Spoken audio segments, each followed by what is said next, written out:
Welcome to this episode of the $1 Million Mastermind. I'm Larry Weidel, and before we get started, if you want to know exactly how to win again and again, go to weidelonwinning.com/webinar now to watch something I've put together for you. Now let's get going into this episode of $1 Million Mastermind. I am here with James Creech from Los Angeles. Hello, James. Hey, Larry. Thanks for having me. Hey, I'd like to congratulate you on the success of your business, Paladin Software. And I see your revenues are up over closing in on 4 million a year. You're in 25 countries, offices in US, the United States, but Europe and also Asia. And you also got your own podcast going. So you're a busy guy and you've accomplished a lot. And so how old are you, by the way? Thanks, Larry. I appreciate that. I'm 31. 31. You're just a baby. That's right. Hopefully. Yeah, I've got a lot of years left in me. Yeah. So, like when I started, I was always the youngest guy in the room. And now for a long time, it seems like not really, but it seems like I'm the oldest guy in the room. But nothing wrong with that. That's what happens over life, especially if you choose your own deal and you choose industries to operate in that have huge potential. And you have done that. You are in the marketing business. And tell us about your world, your business, and then we'll dig into how that all happened. Sure. Yeah. So Paladin is an influencer marketing software company. Our technology powers brands and agencies to help them identify social media influencers on platforms like Instagram, YouTube, TikTok, Facebook, Twitter, Twitch, right? Help them find the right social media influencers to work with, how to track and manage those relationships, and ultimately report on branded content that they produce. So a brand wants to sponsor a video or a photo or something that the influencer will create, and then they want to measure the results. Who did this reach? How did it perform? Should we work with this influencer again in the future? Our software aggregates all of those insights and builds reports for them in real time. And it seems like it's pretty popular. It's going well. Yeah, it's influencer marketing has been a really rapidly growing category. It's been exciting to be in the space early on, right? My co-founders and I all worked at early influencer agencies and creator networks, and 5+ years ago, it was the Wild West. Everyone was doing this in spreadsheets and leveraging screenshots, and it was just tedious, right? Manual processes, ourselves included, right? As practitioners of this, and realized, hey, there's got to be a better way. We're sick of banging our heads against this wall. Let's build some software to make it easier, not just for ourselves, but for everybody else in the industry that's trying to tackle the same problems. And how did you do that? How did you get to where you were even involved in the business way back then? And then how did you emerge out of the Wild West? Sure. So, I went to university for film and TV and business and political science. And so studying, these different career paths, I thought, I was going to go work in traditional entertainment originally. And then I figured, maybe I'll go into corporate America with kind of my business background. But I fell into working at this company right out of school that was an ad tech kind of startup. And so caught the startup bug early on, really liked being in early stage companies and being more entrepreneurial. And so went from there after 2.5 years at that company, went to that early influencer agency creator network called Ben Pixels, and witnessed these problems firsthand and just said, hey, there's got to be a solution for this, right? This is a rapidly growing industry. All these media companies are popping up. Influencers are building businesses. The creator economy is kind of unfolding before our eyes. Let's be, the folks building the picks and shovels to make this business easier. So to be honest, just kind of stumbled into it. Never thought this was going to be my path, but found my way into it and have really loved it ever since. It sounds like you could refer the influencer business kind of like a Match.com for businesses. Yeah, a little bit. A lot of people had a marketplace model early on where they said, okay, let's bring the influencers and the brands together and we'll facilitate these transactions. Of course, a number of agencies doing that too, saying, hey, we either represent influencers or we have good, close relationship with these influencers, or we can help, you work with the right brands and vice versa. Hey, brands, we know how to speak this language. We can make sure there's brand safety and that your values are reflected in the content that's being created. So certainly a number of folks popped up to serve those needs. And then we came in as an additional layer, really as a software as a service layer, to say, hey, we want to build the tools to facilitate these types of transactions, to arm the agencies and the brands with more effective technology to run better campaigns and do this business more effectively. So who uses your stuff then? I mean, it's not just you using your software, it's these agencies using your software as well, it sounds like.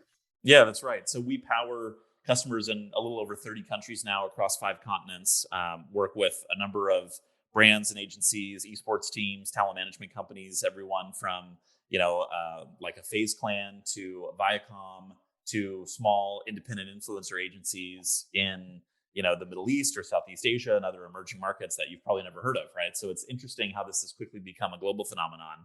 And that's part of the fun for us is we're getting to work with companies large and small across the spectrum to help them achieve their goals through our software.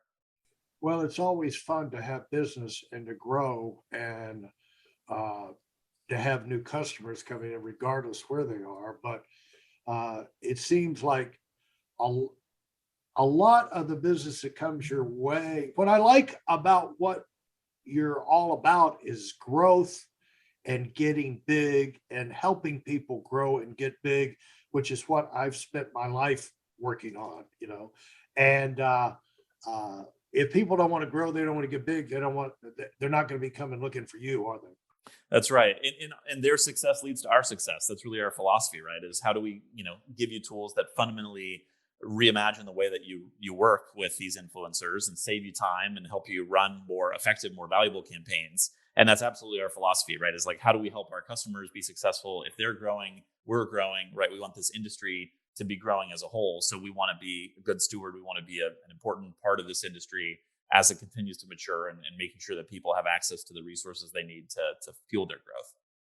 And most of that sounds, the the first thing that comes to my mind that is sounding like a lot of the BS that comes out of corporate America, like IBM is going to come in and we'll send a developer agent, or we'll take you under our wing and we'll help you develop your business to where you're global. And they don't do a God blessed thing. It's just like a life insurance company, whole life insurance company, uh, going out and pretending that they're financial planners or even a stock brokerage company, they run these ads. Hey, it's funny. It's like they all think they invented this. Like we're not going to be cold and impersonal. We're going to treat you like an individual. Shocker. That nobody's ever run that ad campaign before as a financial, an investment program. And so, or bank, every bank, it just drives me nuts, James. Every bank, especially if they're new, is like, hey, we've got a new idea for running a bank. We're going to treat you like a person. And they don't, The truth. They don't. Yeah, sure. They treat you just like every other bank. And so when I hear this kind of conversation, it sounds like it could be in the wrong hands, more blue sky. And so how do you take your stuff and why is your stuff, you're not growing if it doesn't work. So how do you differentiate your stuff to where it really does perform? Yeah, it's a number of things. The first is we've invested very heavily in the technology. So we've got a large number of engineers constantly working on the software to make it better. We wanted to build a solution that encompassed all of the major global platforms. So we're not just focused on only Instagram or just Instagram and TikTok. We've really tried to go wide and cover in depth all of the different platforms, provide really in the weeds reporting so people get really strong analytics and can understand what content's working, what's not working, how do we improve the performance with these influencers over time. So that's things like daily data, right? Rather than just giving people lifetime values or end of the campaign reports. We want people to have kind of real-time analytics and reporting as the campaign's going on so they can understand what's working. So what you're saying is there, rather than wait till it's all said and done and the campaign's over and say, here's what happened, you're monitoring it as you go, so people can track it. And also having that information allows them to make improvements or reiterate uh, the marketing strategy and kind of dial it in for greater effectiveness. 100%, right? I mean, postmortems are important. You absolutely want your end of campaign report, but if you wait until the end, oftentimes it's too late, right? I mean, you can learn for next time, but what we want to do is say, okay, well, we can give you all that. That's no problem. But why don't we go much deeper and give you, rather than just a snapshot, this real time analytics into how the campaign's performing. And that way you can move quickly. You can turn on a dime if something's not working halfway through the campaign, or, you launch and some of the influencers haven't posted, or it's not getting the traffic you were hoping for, or you're reaching the wrong audience. How do you pivot quickly and then make sure that you are reaching the folks you need to, so you can still, learn throughout the campaign and optimize its performance as it's going on? Hey, listen, there's a lot of information online, but there aren't a lot of people who've actually done something. In my case, I've actually built a successful business that's accrued over $5 billion in assets under management and has done well even during trying times. Now, if you want to know exactly how I've done this, go to whitelmwinning.com/webinar now. I've compressed a decade of learning into 5 short weeks just for those of you who want to give yourself an incredible advantage and are tired of waiting and watching others move up. So let's break this down into someone who is just got a business and they're trying to get ideas that they could use themselves, because these winning principles are transferred across the board. A lot of times you don't see uh, immediately obvious how these things apply, but how these would apply, how what we're talking about here, how it would apply to an individual getting started or trying to move up, is to have daily targets, weekly targets, break these things down into bite-sized chunks, expect results every day, have a way of tracking those results, and be able to react to it, be nimble on your feet, so that if you've got a losing program or a losing strategy, you can find out right away and make the adjustments. Because a lot of times losing strategies are almost winning strategies. And if you have the numbers on it, you can see what it is you need, to tinker with to turn a loser into a winner. But it's impossible to do that without the tracking of the numbers. Is that what we're saying to people? That's right. Yeah, no, you got to put first things first, and then the data is essential, right? You can't operate or make effective decisions without understanding the performance. So making sure you have a clear grasp on the numbers, making sure you have a real time feed of the information. That's leads to success in any aspect or any industry, much as it does, in our business. When we're talking about running influencer campaigns, it translates to any other field or any other business as well. Well, it seemed like if I were to go to you, I would see, one thing is to track numbers, another thing is to track the important numbers. But it appears that you guys have figured out what are the key results and the key things to track to make the company grow. So for most marketing campaigns, what are the key things? You're just going by responses, right? Email responses, or do they follow up? Do they click here? Do they open the mail? Or do they buy the product? What all do you track? Yeah. So when our influencer marketing started, it was really focused on what we think of as top of the funnel metrics, right? So awareness, impressions, engagements, right? A lot of these things that, today we might call vanity metrics, right? It's okay. Sure, you want people to see it. And if the goal of the campaign is awareness, and oftentimes that's great. Maybe you're looking for brand lift, or you're just trying to get your name out there, you're launching a new product, that can be a valid strategy. But increasingly, we're seeing more performance-oriented marketers leveraging influencers as a strategy to say, okay, how do we drive things like click-through and conversion rates and purchase consideration or intent, right? More of these kind of concrete bottom of the funnel metrics. Well, it seemed like if you're going to run a campaign and be able to continue to run these campaigns, you've got to have the performance working for you. because the ideal is to be able to afford bigger and bigger campaigns, but you can't do it if the first campaigns don't work. And so, at what level do people bring in someone like you? I'd say, most people that want to engage software for their efforts are looking to turbocharge, a program that's already in place. Oftentimes, they might start off, dip their toe in the water through an agency partner, or they're experimenting, and maybe they've tapped into some marketplaces, or they've got some folks in house that are trying to work with influencers. And once, those programs get up and running, they say, okay, we need to have better control of this information. We want to centralize the data. We want a dedicated CRM. We want this institutional knowledge to be codified in a single place so that we can, easily transmit it across the organization. If people leave, we've got, this central knowledge base. That's kind of step one. And then activation, right? How do we find the right influencers? Well, oftentimes that's manual and tedious. We're just searching through Instagram or YouTube or TikTok and trying to find the right people, but you never know if you're on track or not. It's much more helpful to have a robust search engine where you can dig down deep and pinpoint the right influencers based on your specific brand criteria. And then the last piece is activation, right? So how do we make sure that we're, tracking deliverables and overseeing the flighting of the campaign? And again, coming back to the real-time reporting, funneling in all the data, and then making sure we're hitting our targets throughout the campaign, not just at the very end. All of those pieces are essential, and it typically comes into play when a brand or an agency is a little bit more established, and their influencer is a pretty important part of their strategy. Influencers are, it's kind of a version of affiliate marketing, or since, we've had people talk about that on here.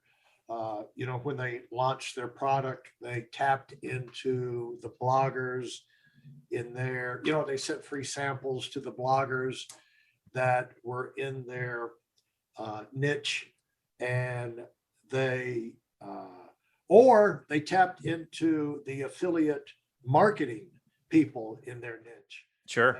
And gave them a piece of the action or something like that. But an influencer works a little different. How do influencers work? And I can't think of influencers without thinking of the girls in the bikinis with the selfies and the hair made up, the Kardashians.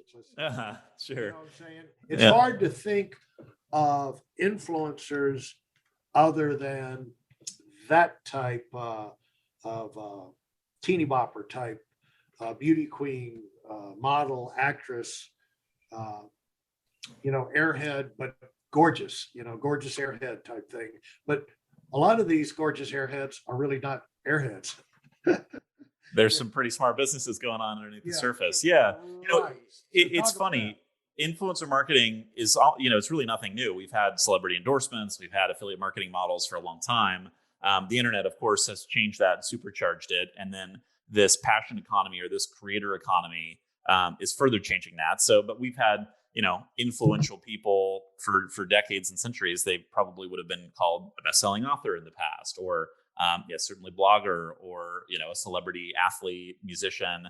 Now we've got those folks engaging with social media, but we also have this kind of organic, homegrown crop of creators on platforms. And that can be social media platforms like Instagram, YouTube, TikTok. That can also be B2B platforms like LinkedIn, or Twitter to an extent when it's used for B2B purposes. And then you've also got, this emerging class of creators and journalists and authors on Substack, right? And Review and all these kind of newsletter platforms. What was that word? What was that word? Substack? Yeah, so Substack is probably one of the best known examples of these journalists and other independent writers leaving, in some cases, big publications like the New York Times to set out on their own and saying, hey, we can use technology and we can use the internet to build our own audience now. I don't need to work for a gatekeeper. I can create my own content. I can distribute it. I can monetize it without having to go through a magazine or, a newspaper. Or a TV station or a film studio, right? Anyone can build and engage an audience globally at this point through the internet. It's a lot more, right? We're seeing this evolution of platforms. You've got a whole host of new platforms popping up, like Paparazzi and Dispo and OnlyFans and Community. You've got this whole new class of creator platforms and social media platforms to connect us all online. And the idea of an influencer is changing rapidly, right? It's of course you think of more of the vapid Instagram, life is perfect, fashion and beauty, maybe lifestyle vloggers that people think of when they think of the term influencer marketing. But it can just as well be, an entertainer, a musician, an independent artist or creator that's leveraging these platforms to reach their fan base in a more direct, authentic way. Give me a specific example of someone, a company you've worked with and you've connected them with influencers and you've monitored a success story. Give me a success story. Sure.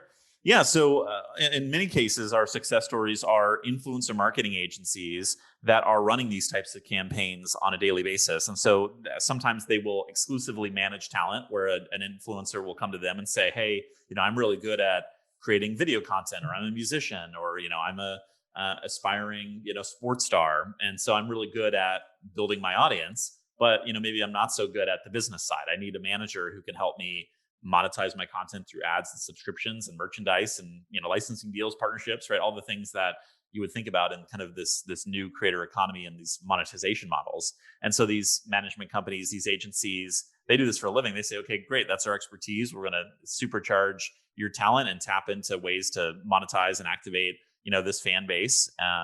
So we'll help build the infrastructure around you, but in order to do that, we need technology, especially when it comes to branded content, to save us time and generating sales materials. So we go out and pitch it to brands, and of course, tracking those campaigns or reporting back to the advertisers. So Coca-Cola or Nike or Toyota can say, hey, this was an amazing success, and we can compare these results against our other spends and out of home and print and traditional entertainment, and say, okay, this is why influencer marketing is delivering results for our brands. Let's go ahead and lean more heavily into influencer. Let's increase our spend. So that's what our software is doing, is it's taking them out of Google Sheets and email. What is the name of that category of management company? They're traditionally called digital talent management companies, like an Underscore Talent or an XX Artist. And then there's also influencer marketing agencies like the Sociable Society or Maiden, right? Any of these companies that we work with to help them with technology on the back end. And who should go to them?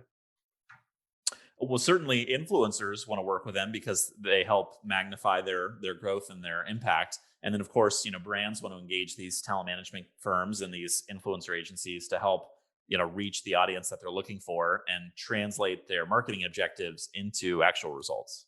Get more specific of someone, like a biggest success story of a company. You don't have to give the name of the company, but talk about how, if you're trying to sell me on this and your service and everything, show me a success story that you would talk about. Sure. Yeah, we have a number of case studies. We've done one with FaZe Clan about our impacts on their esports business. So they represent this roster of professional esports athletes who compete in online gaming competitions, and then they also have a team of streamers, so social media influencers who aren't necessarily pro level competitors, but they'll broadcast their gameplay on Twitch or YouTube, right? And so they've got these massive audiences of hundreds of thousands. It's incredible to me because I'm not young, and but these kids will get on. I read an article of a kid who got on, and it's a kid, he's like your age, but he was real good at playing some kind of game I'd never heard of. And within a week and a half of streaming, just let people know he was playing, and he was streaming himself playing the game. He had like tens of thousands of people following him, and he was like making a literal fortune. Oh yeah. And this is a global phenomenon, so you're tapping into things like that, right? That's right. And it's really powerful, right? Because that person doesn't need to get signed to, a pro sports team anymore, or get a record deal or a TV, contract.